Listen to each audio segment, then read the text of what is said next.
ಹೋಗೋ ಅಂದಿದ್ದಕ್ಕೆ ವಿಶೇಷ ಚೇತನನ ಮೇಲೆ ಹಲ್ಲೆಯಾಗಿದೆ. ನಾಗರಾಜ್ ಎಂಬಾತನ ಮೇಲೆ ಮಾರಕಾಸ್ತ್ರಗಳಿಂದ ದಾಳಿಯಾಗಿದೆ. ಕಳೆದ ತಿಂಗಳು 30ನೇ ತಾರೀಕಿನಂದು ನಡೆದ ಘಟನೆ ಇದು ತಡವಾಗಿ ಬೆಳಕಿಗೆ ಬಂದಿದೆ. ಜಿಗಣಿ ಪೊಲೀಸ್ ಠಾಣಾ ವ್ಯಾಪ್ತಿಯಲ್ಲಿ ವಾಬಸಂದ್ರದಲ್ಲಿ ನಡೆದಿರೋ ಘಟನೆ ಇದು. ನೋಡಿ, ಒಂದು ಮಾತು ಬರುತ್ತೆ ಹೋಗುತ್ತೆ ಹಂಗಂತ ಒಬ್ಬ ವಿಶೇಷ ಚೇತನನ ಮೇಲೇನೆ ಹಲ್ಲೆ ಮಾಡಿದ್ದಾರೆ. ತಮ್ಮ ದರ್ಪವನ್ನು ತೋರಿದ್ದಾರೆ. ತಾವು ಎಷ್ಟು ಶಕ್ತರು ಅನ್ನೋದನ್ನು ಈ ಮೂಲಕ ತೋರಿಸಿದ್ದಾರೆ. ಏನೋ ಒಂದು ಮಾತು ಏನು ಹೋಗೋ ಅಂತ ಹೇಳದ್ನಂತೆ. ಸೊ ಇದೇ ಕಾರಣಕ್ಕೋಸ್ಕರನೇ ವಿಶೇಷ ಚೇತನನ ಮೇಲೆ ಹಲ್ಲೆ ಮಾಡಿದ್ದಾರೆ. ನಾಗರಾಜ್ ಅನ್ನೋ ವಿಶೇಷ ಚೇತನ ವ್ಯಕ್ತಿ ಮೇಲೆ ಮಾರಕಾಸ್ತ್ರಗಳಿಂದ ಹಲ್ಲೆ ಮಾಡಿದ್ದಾರೆ. ಬರೀ ಹಲ್ಲೆ ಅಲ್ಲ, ಮಾರಕಾಸ್ತ್ರಗಳಿಂದ ಹಲ್ಲೆ ಮಾಡಿದ್ದಾರೆ. ಕಳೆದ ತಿಂಗಳು 30ನೇ ತಾರೀಕು ನಡೆದ ಘಟನೆ ಇದು. ಮುಖ, ಕೈ, ಕುತ್ತಿಗೆಗೆ ಮಾರಕಾಸ್ತ್ರಗಳಿಂದ ಹಲ್ಲೆ ಮಾಡಲಾಗಿದೆ. ಬಳಿಕ ಆರೋಪಿಗಳು ಆಟೋದ ಸಮೇತ ಎಸ್ಕೇಪ್ ಆಗಿದ್ದಾರೆ. ಗಾಯಾಳು ನಾಗರಾಜ್ಗೆ ಖಾಸಗಿ ಆಸ್ಪತ್ರೆಯಲ್ಲಿ ಚಿಕಿತ್ಸೆಯನ್ನು ಕೊಡಿಸಲಾಗ್ತಾ ಇದೆ. ಬೆಂಗಳೂರು ಹೊರವಲಯ ಆನೇಕಲ್ ತಾಲೂಕಿನ ಜಿಗಣಿಯಲ್ಲಿ ನಡೆದ ಘಟನೆ ಇದು. ವಾಬಸಂದ್ರ ನಿವಾಸಿ ನಾಗರಾಜ್ ಅಂತ 26 ವರ್ಷದ ಯುವಕ ಹಲ್ಲೆಗೊಳಗಾದಂತಹ ವ್ಯಕ್ತಿಯಾಗಿದ್ದಾನೆ. ಟೀ ಕುಡಿದು ವಾಪಸ್ ಆಗ್ತಾ ಇದ್ದ ವೇಳೆ ಆಟೋದಲ್ಲಿ ಅಪರಿಚಿತರು ಆವಾಜ್ ಹಾಕ್ತಾರೆ. ಗಾಯಾಳು ನಾಗರಾಜ್ ಮತ್ತು ಸ್ನೇಹಿತರಿಗೆ ಆವಾಜ್ ಹಾಕಿದಾಗ ಎಲೆಕ್ಟ್ರಾನಿಕ್ ಸಿಟಿ ಸಮೀಪದ ಲೆಮನ್ ಡ್ರಾಪ್ಸ್ ಟೀ ಅಂಗಡಿ ಬಳಿ ನಡೆದಿರೋ ಘಟನೆ ಇದು. ಈ ಸಂದರ್ಭದಲ್ಲಿ ಆಟೋದಲ್ಲಿ ಬಂದಿದ್ದ ಯುವಕರಿಗೆ ಹೋಗ್ರೋ ಅಂತ ಹೇಳಿದ್ರಂತೆ ಈ ನಾಗರಾಜ್. ಅಷ್ಟಕ್ಕೇನೆ ಮನೆವರೆಗೆ ನಾಗರಾಜನ ಹಿಂಬಾಲಿಸಿಕೊಂಡು ಬಂದು ಅಟ್ಯಾಕ್ ಮಾಡಿದ್ದಾರೆ. ಈ ಕುರಿತು ಮತ್ತಷ್ಟು ಡೀಟೇಲ್ಸ್ ಕೊಡ್ತಾರೆ ನಮ್ಮ ಪ್ರತಿನಿಧಿ ಮೂರ್ತಿ. ದೂರವಾಣಿ ಸಂಪರ್ಕದಲ್ಲಿ ಜಾಯ್ನ್ ಆಗ್ತಾರೆ. ಮೂರ್ತಿ, ಒಂದು ಕ್ಷುಲ್ಲಕ ಕಾರಣಕ್ಕೆ ಇಷ್ಟು ದೊಡ್ಡ ಮಟ್ಟದ ದಾಳಿ ಮಾಡಿದ್ದಾರೆ, ಮಾರಕಾಸ್ತ್ರಗಳಿಂದ ಹಲ್ಲೆ ಮಾಡಿದ್ದಾರೆ. ಇದೊಂದೇ ಕಾರಣನಾ ಅಥವಾ ಬೇರೆ ಏನಾದರೂ ಗಲಾಟೆ ಆಗಿತ್ತಾ? ಡೀಟೇಲ್ಸ್ ನೋಡೋದಾದ್ರೆ.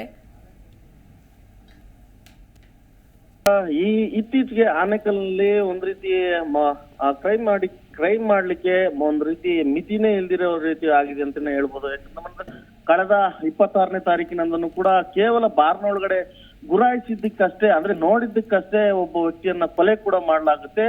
ಇದೇ ಹಿನ್ನೆಲೆಯಲ್ಲಿ ಮತ್ತೆ ಕಳೆದ 30ನೇ ತಾರೀಕು ಕೂಡ ರಾತ್ರಿ ಅಂದ್ರೆ ಬೆಳಗಿನ ಜಾವ 3 ಗಂಟೆ ಸುಮಾರಿನಲ್ಲಿ ಟೀ ಕುಡಿದು ಹೊರಡ್ತಾ ಇದ್ದಂತ ವಿಶೇಷ ಚೇತನ ಆತ, ಅಂದ್ರೆ ಆತನಿಗೆ 2 ಕಾಲುಗಳಿಲ್ಲ, ಆತ ವಿಶೇಷ ಚೇತನ. ಆಗ ಆತನನ್ನು ಕೂಡ ಬಿಡದೆ ಆತ ಏನೋ ಕಾಮನ್ ಆಗಿ ಮಾಮೂಲಿಯಾಗಿ ಹೋಗ್ರೋ ಇಲ್ಲಿಂದ ಅಂತ ಹೇಳಿದ್ದ ಅಷ್ಟೇ. ಅಷ್ಟಕ್ಕೋಸ್ಕರನೇ ಮನೆ ಗಂಟ ಹಿಂಬಾಲಿಸ್ಕೊಂಡು ಹೋದಂತಹ ದುಷ್ಕರ್ಮಿಗಳು ಮಾರಣಾಂತಿಕವಾಗಿ ಹಲ್ಲೆ ನಡೆಸಿರ್ತಕ್ಕಂಥದ್ದು. ಅಂದ್ರೆ ಆನೇಕಲ್ನಲ್ಲಿ ಒಂದ್ ರೀತಿ ಪೊಲೀಸರ ಭಯ ಇಲ್ವಾ ಅನ್ನೋದು ಕೂಡ ಇಲ್ಲಿ ಮತ್ತೆ ಮತ್ತೆ ಸಾಬೀತಾಗ್ತಾ ಇರ್ತಕ್ಕಂಥದ್ದು. ಹೀಗಾಗಿ ಆತನನ್ನ ಈಗಾಗಲೇ ಸ್ಥಳೀಯ ಆಸ್ಪತ್ರೆಗೆ ಸೇರಿಸಲಾಗಿದೆ. ಮತ್ತೆ ಜಿಗಣಿ ಪೊಲೀಸ್ ಠಾಣೆಯಲ್ಲಿ ಕೂಡ ಪ್ರಕರಣ ದಾಖಲಾಗಿರ್ತಕ್ಕಂಥದ್ದು. ಮತ್ತೆ ಆರೋಪಿಗಳಿಗಾಗಿ ಬಲೆಯನ್ನು ಬೀಸಿರ್ತಕ್ಕಂಥದ್ದು. ಅಂದ್ರೆ ಎಲ್ಲೋ ಒಂದ್ ಕಡೆ ಕಾನೂನು ಸುವ್ಯವಸ್ಥೆ ಹಾಳಾಗ್ತಾ ಇದೆಯಾ, ಕಾನೂನಿಗೆ ಯಾರು ಭಯ ಪಡ್ತಾ ಇಲ್ವಾ, ಪೊಲೀಸರು ಅಂದ್ರೆ ಭಯ ಇಲ್ವಾ ಅನ್ನೋದು ಕೂಡ ಮತ್ತೆ ಮತ್ತೆ ಸಾಬೀತಾಗ್ತಾ ಇರ್ತಕ್ಕಂಥದ್ದು ಶಿಲ್ಪ. ಹೀಗಾಗಿ ಸದ್ಯ ಆರೋಪಿಗಳಿಗಾಗಿ ಬಲೆ ಬೀಸಿ ಒಬ್ಬರನ್ನ ವಶಕ್ಕೆ ಪಡೆಯಲಾಗಿದೆ ಅಂತ ಹೇಳಿ ಕೂಡ ತಿಳಿದು ಬಂದಿರ್ತಕ್ಕಂಥದ್ದು. ಆದ್ರೆ ಒಬ್ಬ ಹಲ್ಲೆಗೊಳಗಾದಂತ ವ್ಯಕ್ತಿ ಪರಿಸ್ಥಿತಿ ಕೂಡ ಚಿಂತಾಜನಕವಾಗಿದೆ ಅಂತಾನೆ ಹೇಳ್ಬೋದು. ಹೀಗಾಗಿ ಎಲೆಕ್ಟ್ರಾನಿಕ್ ಸಿಟಿ ಬಳಿಯ ಲೆಮನ್ ಡ್ರಾಪ್ಸ್ ಟೀ ಅಂಗಡಿ ಬಳಿ ಟೀ ಸೇದು, ಅಂದ್ರೆ ಎವ್ರಿ ಡೇ ಪ್ರತಿದಿನನೂ ಕೂಡ ಅಲ್ಲಿ ಬಂದು ಆತ ಟೀಯನ್ನು ಸೇವಿಸಿ ಹೋಗ್ತಿದ್ದಂತವನು.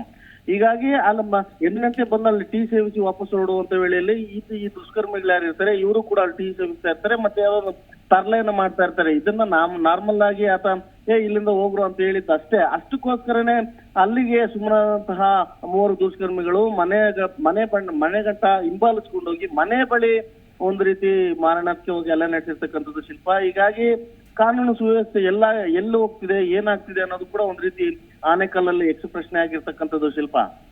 ಓಕೆ, ಧನ್ಯವಾದ ಮೂರ್ತಿ ಡೀಟೇಲ್ಸ್ಗಾಗಿ.